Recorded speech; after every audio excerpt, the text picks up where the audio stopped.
আজকে আপনাদের সাথে ভর্তি পরীক্ষা সংক্রান্ত গুরুত্বপূর্ণ একটা আপডেট নিয়ে আলোচনা করব। তো আজকের ভিডিওর যেটা টপিক সেটা হলো জগন্নাথ বিশ্ববিদ্যালয়ে চূড়ান্ত আবেদন পদ্ধতি নিয়ে আপনাদের সাথে আলোচনা করব।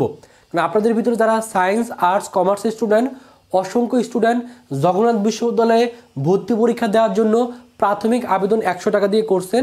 তো যারা প্রাথমিকভাবে সিলেকশনে টিকবেন তাদের অবশ্যই নির্দিষ্ট টাইমের ভিতরে চূড়ান্ত আবেদন জগন্নাথ বিশ্ববিদ্যালয়ে করতে হবে। তো প্রাথমিক আবেদনে এবছরে কিন্তু প্রত্যেকটা ইউনিটে 40,000 করে স্টুডেন্টকে সিলেকশনের মাধ্যমে পরীক্ষা দেওয়ার সুযোগ দিবে। তো সিলেকশন হওয়ার পরে আপনি কিভাবে আবেদন করবেন, আশা করি ভিডিওটা প্রথম থেকে শেষ পর্যন্ত দেখলে আপনাদের ক্লিয়ার একটা ধারণা হয়ে যাবে। তো প্রথমে একটু বলে নেই, জগন্নাথ বিশ্ববিদ্যালয় এবছর কিন্তু গুচ্ছ থেকে বের হয়ে আলাদাভাবে ভর্তি পরীক্ষা নিবে এবং জগন্নাথ বিশ্ববিদ্যালয়ে প্রাথমিক আবেদন 100 টাকা দিয়ে ডিসেম্বরের 1 তারিখ থেকে শুরু করে ডিসেম্বরের 15 তারিখ পর্যন্ত প্রাথমিক আবেদন অলরেডি শেষ হয়ে গেছে। যারা জগন্নাথ বিশ্ববিদ্যালয়ে প্রাথমিক আবেদন করছেন তারাই কেবলমাত্র এখন সেখান থেকে সিলেকশনের মাধ্যমে চূড়ান্ত আবেদন যারা সিলেকশনে টিকবে তারাই করতে পারবে এবং চূড়ান্ত আবেদন আপনাকে 700 টাকা দিয়ে ডিসেম্বরের 17 তারিখ থেকে শুরু করে ডিসেম্বরের 30 তারিখের ভিতরে আপনাকে অবশ্যই চূড়ান্ত আবেদন করতে হবে। বিশেষ করে যারা প্রাথমিক আবেদন করছেন এবং চূড়ান্তভাবে নির্বাচিত হয়েছেন তারা যদি চূড়ান্ত আবেদন না করেন তাহলে কিন্তু আপনি কোনোভাবেই জগন্নাথ বিশ্ববিদ্যালয়ে আবেদন করতে পরীক্ষা দিতে পারবেন না। এই জন্য আপনাদের অবশ্যই উচিত হলো যারা প্রাথমিকভাবে আবেদন করার পর নির্বাচিত হয়েছেন তাদেরকে অবশ্যই উচিত হলো চূড়ান্ত আবেদনটা করা এবং প্রাথমিকভাবে যারা নির্বাচিত হয়েছেন তারা কিন্তু জগন্নাথ বিশ্ববিদ্যালয়ের ওয়েবসাইটে এসে এই অ্যাপ্লিকেশন লগ ইন আইডিতে যদি আপনি লগ ইন করেন সেখান থেকে আপনি সিলেকশনে টিকছেন কিনা সেটা যেমন দেখতে পারবেন। পাশাপাশি অ্যাপ্লিকেশন আইডিতে লগ ইন যদি করতে না পারেন তাহলে আপনার ফোনে কিন্তু SMS এর মাধ্যমে জানাই দেওয়া হবে আপনি প্রাথমিক আবেদন করার পর আপনাকে নির্বাচিত করা হয়েছে কিনা। এবং এবছরে এই ইউনিটে যারা অ্যাপ্লাই করেছেন যাদের জিপিএ HSC এবং SSCর জিপিএ যোগ করে যাদের জিপিএ 9.80 এবং তার বেশি তারা সাধারণত এই ইউনিটের 40,000 জনের ভিতরে থাকতে পারছেন। পাশাপাশি যারা বি ইউনিটের স্টুডেন্ট তাদের HSC এবং SSCর জিপিএ যোগ করে যদি 8.50 এবং তার বেশি যারা হয়েছে তারা কিন্তু বি ইউনিটে যারা আবেদন করেছেন তারা প্রাথমিকভাবে নির্বাচিত হয়েছেন। পাশাপাশি সি ইউনিট, ডি ইউনিট এবং ই ইউনিটে প্রাথমিকভাবে যারা আবেদন করেছেন সকলকে কিন্তু এই প্রাথমিকভাবে নির্বাচিত করা হয়েছে চূড়ান্ত আবেদন করার জন্য বা ভর্তি পরীক্ষায় বসার সুযোগ কিন্তু দেওয়া হয়েছে। তার মানে আপনি যদি প্রাথমিকভাবে নির্বাচিত হয়ে থাকেন এখন আপনাকে অবশ্যই চূড়ান্ত আবেদনটা করতে হবে। এখন প্রশ্ন হলো এই চূড়ান্ত আবেদনটা আপনি কিভাবে করবেন। এই চূড়ান্ত আবেদনটা আপনাকে অবশ্যই 700 টাকা দিয়ে করতে হবে। জিএসটির যে ওয়েবসাইটটা আছে, এই যে ওয়েবসাইটটা আছে এই ওয়েবসাইটে আপনাকে আগে লগ ইন করতে হবে।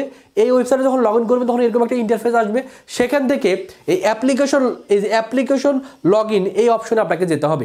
এই অ্যাপ্লিকেশন লগ ইনে যাওয়ার পরে সেখানে আপনার HSC SSC roll, mobile number এবং মোবাইল নম্বরের প্রদত্ত পাসওয়ার্ড আপনাকে এখানে দিয়ে লগ ইন করতে হবে। লগ ইন করার পর আপনার ছবি দিতে হবে পাসপোর্ট সাইজের এবং আপনার স্বাক্ষরের ছবি দিতে হবে এবং দেওয়ার পর যেটা সবচেয়ে বেশি ইম্পর্টেন্ট সেটা হলো আপনাকে এই আবেদন করার সময় চূড়ান্ত আবেদন করার সময় আপনাকে সাবজেক্ট চয়েসটা দিয়ে ফেলতে হবে।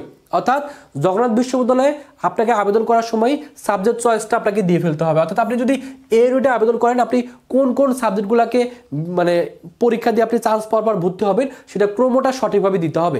তো আপনি এখানে যেভাবে সাবজেক্ট চয়েসটা দিবেন আপনি চান্স পাওয়ার পর সেই অনুযায়ী কিন্তু সাবজেক্টে ভর্তি হওয়ার সুযোগ পাবেন। এর জন্য অবশ্যই সাবজেক্ট চয়েসটা আপনাকে খুবই নিখুঁতভাবে বা সঠিকভাবে আপনাকে কিন্তু দিতে হবে এবং এই সাবজেক্ট চয়েসটা দেওয়ার পর যখন আপনি ফাইনাল সাবমিশনে ক্লিক করবেন তারপরে কিন্তু কোনোভাবেই আপনি কিন্তু সাবজেক্ট চয়েস আর পরবর্তীতে চেঞ্জ করতে পারবেন না।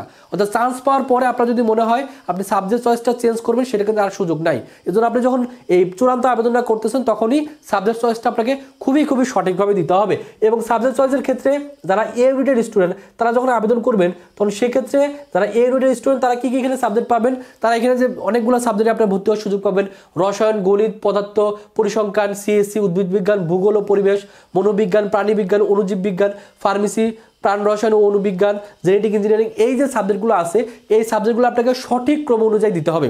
মনে রাখতে হবে যেগুলো ভালো সাবজেক্ট, আপনার কাছে যেগুলো ভালো সাবজেক্ট মনে হচ্ছে বা যে সাবজেক্ট আপনি পড়তে চান সেই সাবজেক্টগুলো উপর দিকে দিবেন আর তার থেকে কম যেগুলো জনপ্রিয় সাবজেক্ট বা যে সাবজেক্ট আপনি পড়তে একটু কম চান সেগুলো নিচের দিকে দিবেন। অর্থাৎ ভালো সাবজেক্টগুলোকে উপর দিকে দিয়ে তার থেকে কম জনপ্রিয় সাবজেক্টগুলোকে নিচের দিকে দিয়ে আপনাকে অবশ্যই সাবজেক্ট চয়েসটা সঠিকভাবে দিতে হবে। পাশাপাশি যারা বি ইউনিটে আবেদন করবেন তাদের ক্ষেত্রে বাংলা আছে, ইংরেজি, ইতিহাস, ইসলামিক স্টাডিজ, দর্শন, সঙ্গীত, নাট্যকলা, এডুকেশন, ইংলিশ ল্যাঙ্গুয়েজ, আইন, ভূমি ব্যবস্থাপনা আইন, এই যে সাবজেক্টগুলো আছে এই সাবজেক্টগুলোর ভিতরে যেগুলো জনপ্রিয় সাবজেক্ট সেগুলোকে উপর দিকে দিবেন, যেগুলো কম জনপ্রিয় সাবজেক্ট সেগুলো কিন্তু নিচের দিকে দিবেন এবং অবশ্যই এই সাবজেক্ট চয়েসটা কিন্তু খুব ভালোভাবে দিবেন। আর পাশাপাশি যারা মেনলি সি ইউনিটে আবেদন করবেন তাদের ক্ষেত্রে আছে অ্যাকাউন্টিং, ম্যানেজমেন্ট আছে, ফিনান্স, মার্কেটিং, এই সাবজেক্টগুলো আপনি আপনার যে সাবজেক্টগুলো ভালো লাগে সেগুলোকে উপর দিকে দিয়ে এই সাবজেক্টগুলোকে চয়েস করবেন। তারপরে আপনার যেটা আছে ডি ইউনিট, সেখানে অর্থনীতি, রাষ্ট্রবিজ্ঞান, সমাজবিজ্ঞান, সমাজকর্ম, নৃবিজ্ঞান, এমসিজে বা সাংবাদিকতা, লোক প্রশাসন এবং ফিল্ম অ্যান্ড টেলিভিশন, এই সাবজেক্টগুলো আপনাকে সঠিকভাবে কিন্তু সিলেকশন করতে হবে। ইউনিটের ক্ষেত্রে আছে drawing and painting, print making এবং ভাস্কর্য, এই সাবজেক্টগুলো আপনাকে সাবজেক্ট চয়েসটা সঠিকভাবে দিতে হবে। এবং বারবার বলতেছি এই সাবজেক্ট চয়েসটা আপনাদের কাছে কেন ইম্পর্টেন্ট, কারণ এই বছরে আপনি যেভাবে সাবজেক্ট চয়েসটা চূড়ান্ত আবেদন করার সময় দিবেন সেভাবেই কিন্তু ফাইনালি আপনি চান্স পাওয়ার পর ওই সাবজেক্টগুলোতে ভর্তি হওয়ার সুযোগ পাবেন। অর্থাৎ পরবর্তীতে কোনোভাবেই ফাইনাল অর্থাৎ চূড়ান্ত আবেদন করার পর ফাইনাল সাবমিশনের বাটনে ক্লিক করার পর আপনার কিন্তু সাবজেক্ট চয়েস পরিবর্তন করার কোনো সুযোগ নাই। এর জন্য অবশ্যই সঠিকভাবে আপনি এই চূড়ান্ত আবেদনটা করবেন এবং চূড়ান্ত আবেদন করার পরে আপনাকে অ্যাডমিট কার্ড প্রিন্ট করে নিজের কাছে রাখতে হবে এবং পরবর্তীতে সেই অ্যাডমিট কার্ডটা নিয়েই জগন্নাথ বিশ্ববিদ্যালয়ে পরীক্ষা হলে আসতে হবে এবং পরীক্ষা ভালো করে দিলে আপনি ইনশাআল্লাহ জগন্নাথ বিশ্ববিদ্যালয়ে চান্স পাওয়ার কিন্তু সুযোগ পাবেন।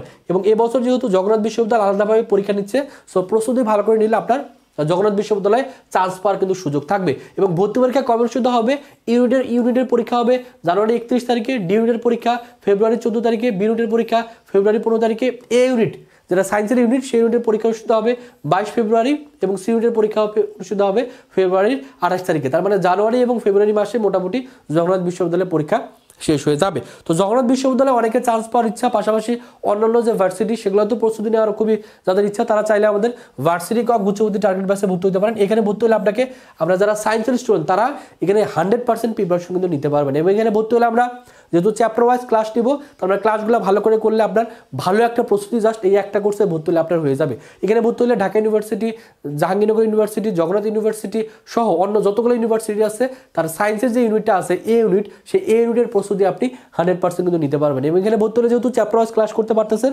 এবং ক্লাসগুলোতে একটা ওদের basic concept, previous year question bank solve সহ হাতে ক্যালকুলেশন সব কিছু আপনাকে এই একটা কোর্সে ভর্তি হলেই শেখানো হবে। পাশাপাশি এখানে ভর্তি হলে আপনার লিখিতের জন্য ঢাকা ইউনিভার্সিটির লিখিতের জন্য, পাশাপাশি জগন্নাথ বিশ্ববিদ্যালয়ের লিখিতের জন্য কোনগুলো গুরুত্বপূর্ণ তার সাজেশনের পিডিএফগুলো আমরা দিয়ে দিব।